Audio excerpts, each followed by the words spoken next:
Halo Sobat EasyStock, ketemu saya lagi. Ada perusahaan mau IPO, namanya Era Digital Media, namanya udah jelas. Dia sektornya teknologi, line of business jasa konten, SMS premium, dan ticker code-nya Awan.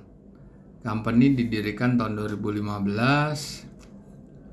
Bekerja sama untuk konten dengan Warner Music Indonesia, Sony Music Indonesia, berkedudukan di Jakarta. Total saham yang mau dilepas itu 750 juta lembar, ekivalennya 21,8%, harganya 100 rupiah. Nah, prospektusnya ada, tinggal Anda download. Kalau Anda melihat websitenya ada, silakan pelajari. Dan kita ini akan menghitung nilai wajar saham yang listed itu dengan menggunakan analisa fundamental, menggunakan rumusnya Benjamin Graham dari bukunya Security Analysis dan Intelligent Investor, 2 buku pegangannya Warren Buffett untuk menghitung nilai wajar saham yang listed di bursa dan yang akan listed. Sudah ada aplikasinya, di download aja di Google Play Store, namanya EasyStock, dan itu ada fasilitas semua saham yang listed di bursa. Ini kalau kita buka EasyStock, Anda ketik EasyStock, tinggal download, dan ini di bawah itu ada True Value IPO, itu untuk menghitung nilai IPO perusahaan yang listed di bursa. Kalau kita buka berdasarkan Indonesia, ini ada 850 hampir ya saham yang sudah listed. Anda bisa membandingkan nilai wajar tertinggi dan terendah dengan nilai pasarnya. Ada juga fasilitas base of selection. Oke, sebelumnya kita akan bongkar prospektusnya ya.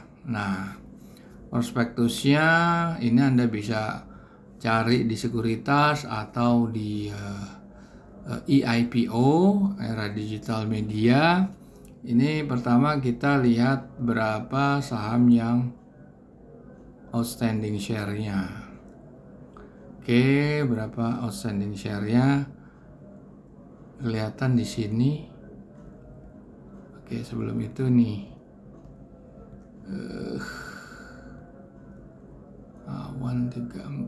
18 nih salah. Di sini. Sebelum beredar atau sebelum dijual ke publik, jumlah saham beredar itu 2,6 miliar. Setelah dilepas 750 juta ke publik atau ekivalen 21,8%, itu saham yang beredar menjadi 3,4 miliar. Di situ kita fokusnya. Kemudian cara kita menghitungnya, kita harus cari laporan auditnya. Laporan auditnya, atau yang tidak audit juga nggak apa-apa, karena di sini belum ada laporan yang audit. Nah, kita lihat di sini adalah di neraca.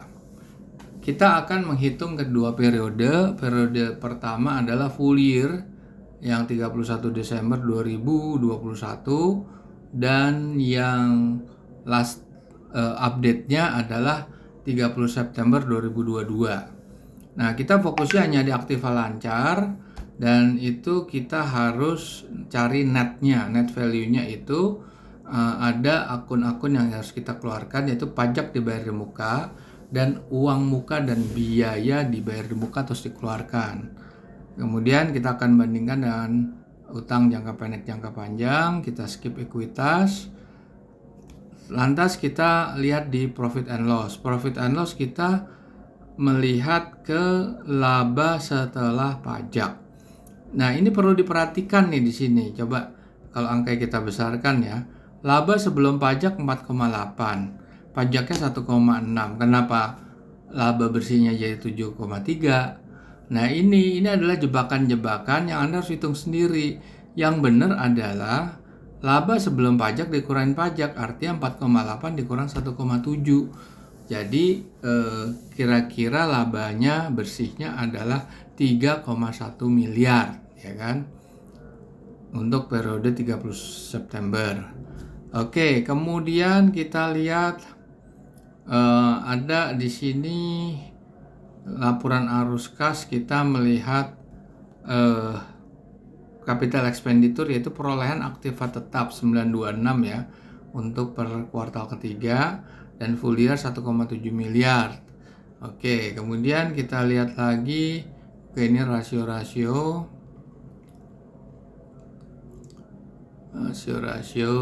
di sini kita bisa lihat lagi detailnya ya. Detailnya itu di sini nih. Di sini ada pendapatan operasional yang lain, insentif pajak nih harusnya kita keluarkan. Oke, itu kita bisa lihat di sini, kita periksa lah yang beban lain-lain, denda pajak itu kita keluarkan, penyisian dan penyisian dan penghapusan piutang itu kita keluarkan juga. Oke. Jadi dari situ habis ini kita akan menggunakan isi stok. Saya running aja video, yaitu awan. Nah. Oke. Kita lihat di sini harus diisi data-data perusahaan. Oke.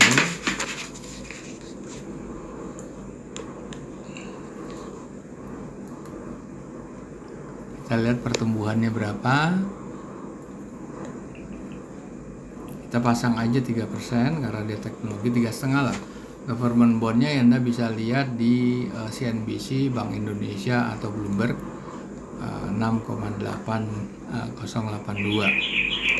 Nah, terus kita lihat capex opex depreciation. Ini kita hitung yang last update ya, yang 30 September, jadi harus disetahunkan. Capex opex depreciation harus disetahunkan, net income harus disetahunkan. Sedangkan yang lain seperti utang jangka pendek, jangka panjang itu nggak perlu. Terus kita isi utang jangka pendeknya, listed stock, sama terakhir adalah net current asset.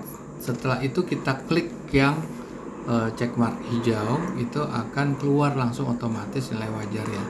Ini kan dia jual dengan harga 100 perak ya tadi ya, masa 100 dia.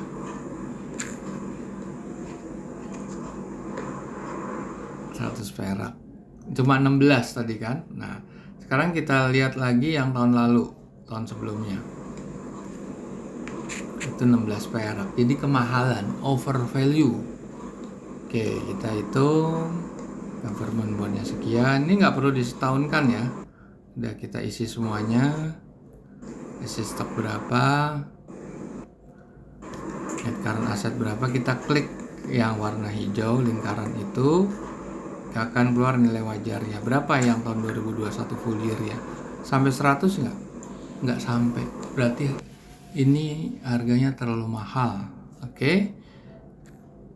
Di situ Anda bisa putuskan sendiri kalau Anda ingin apa. Tadi saya bilang Anda mau lihat lebih detail di